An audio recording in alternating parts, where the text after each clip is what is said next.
Good Morning Business. Les taux de crédit immobilier continuent de baisser en France. En juillet, le taux moyen est retombé à 1,05% selon l'Observatoire Crédit Logement CSA.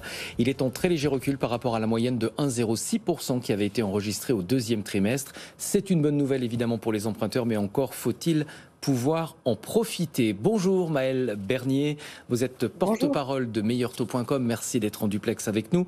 Pourquoi est-ce que les taux de crédit immobilier continuent de baisser? Ça paraît un petit peu surprenant face au retour de l'inflation et face également à l'augmentation du risque de défaut pour certains emprunteurs. Alors, la première raison, principale raison, c'est la politique de la Banque centrale européenne qui continue d'injecter des liquidités, qui continue de soutenir l'économie dans la zone euro par des taux très très bas, avec des États qui empruntent également à des taux très bas, des banques qui empruntent également à des taux très bas, qui n'ont même pas intérêt à placer l'argent parce qu'elles en perdraient. Et donc, en bout de chaîne, vous avez le particulier qui bénéficie également de taux de crédit immobilier extrêmement bas. Comme vous le disiez en intro, on a aujourd'hui des taux, si on donne une fourchette, on est entre 0,5 et 1,30 selon les dossiers et les durées. Donc évidemment, c'est des taux extrêmement bas. Vous parliez aussi du taux de défaut sur les crédits immobiliers. Alors il faut quand même être très clair là-dessus. Il y a un taux de défaut extrêmement faible en France, puisqu'on est inférieur à 1% sur les crédits immobiliers, tout simplement parce que l'octroi des crédits immobiliers depuis déjà plusieurs années, a toujours été extrêmement prudent par les banques. Et les banques ont toujours été très, très vigilantes. Donc là-dessus, on est assez serein. Et c'est vrai qu'on observe, là, dans le courant d'août, des taux très, très bas. Mais il y a quelques mais. On constate également un allongement de la durée moyenne des crédits immobiliers. Depuis le mois de décembre, elle a augmenté de 7 mois. C'est assez spectaculaire. Pourquoi, à votre avis, c'est une façon pour les acheteurs de compenser, d'absorber la hausse des prix de l'immobilier ? Alors, il y a ça, évidemment, parce que quand vous allongez la durée, vous empruntez un peu plus. La bonne nouvelle aussi, c'est que si vous avez une durée plus longue, ça veut dire que vous avez un accès à la propriété des plus jeunes, parce qu'on sait très bien que ceux qui empruntent entre 20 et 25 ans, notamment sur 25 ans, ce sont les plus jeunes. Donc, ça veut dire qu'eux aussi bénéficient de ces taux très bas. Donc ça, c'est plutôt une bonne nouvelle.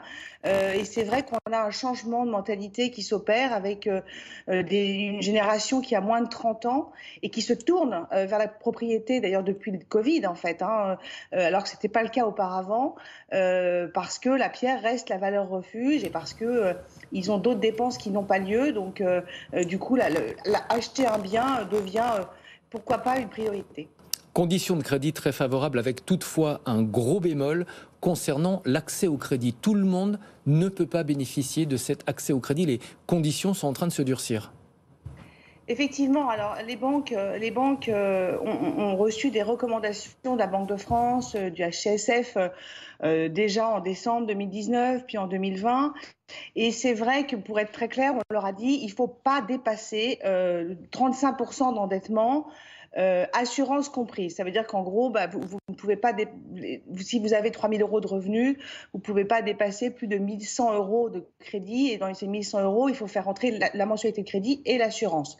Alors, sur le papier, on se dit, oui, après tout, pourquoi pas, on ne va pas surendetter les gens.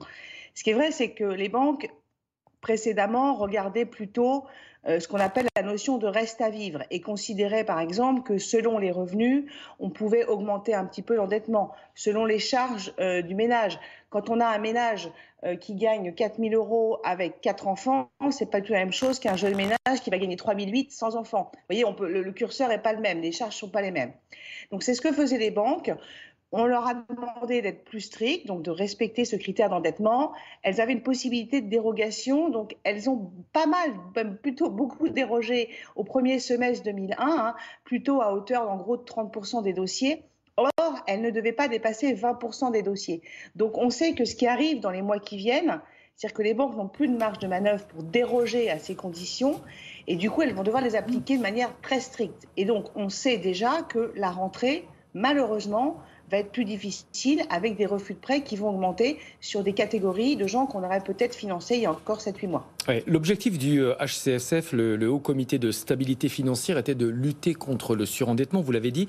En pratique, on est quand même en train de créer un fossé entre ceux qui auront accès au crédit, qui pourront devenir propriétaires, et tous les autres.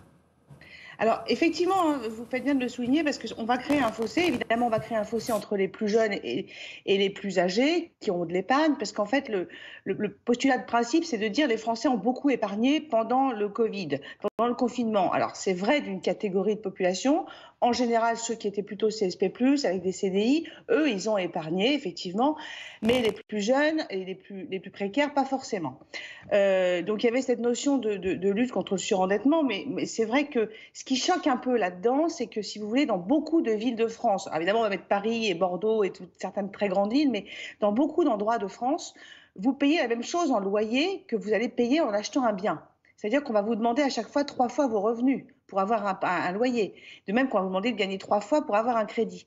Et en gros, la somme est à peu près la même tous les mois. Donc ce qui est un peu choquant, c'est qu'on dit à des gens, bah, vous ne pouvez pas accéder à la propriété parce que vous ne rentrez pas tout à fait dans les clous, mais par contre, vous allez pouvoir continuer de payer un loyer qui correspond à un tiers de vos revenus. Et c'est effectivement là que c'est un peu choquant parce qu'évidemment, ce ne sont pas les plus âgés, les plus aisés qui ont beaucoup d'épargne qui vont être pénalisés par ces conditions strictes parce qu'eux, ils vont aller puiser dans leur épargne. Ce sont les plus jeunes et les plus précaires. Et c'est vrai que les plus jeunes qui débutent sur les marchés de l'emploi, qui pour certains avaient des prêts étudiants à rembourser, n'ont absolument pas pu mettre de côté, ben évidemment, ils n'ont pas cet effort d'épargne qu'on va leur demander de manière supplémentaire. Merci beaucoup Maëlle Bernier, Merci. porte-parole de meilleurtaux.com.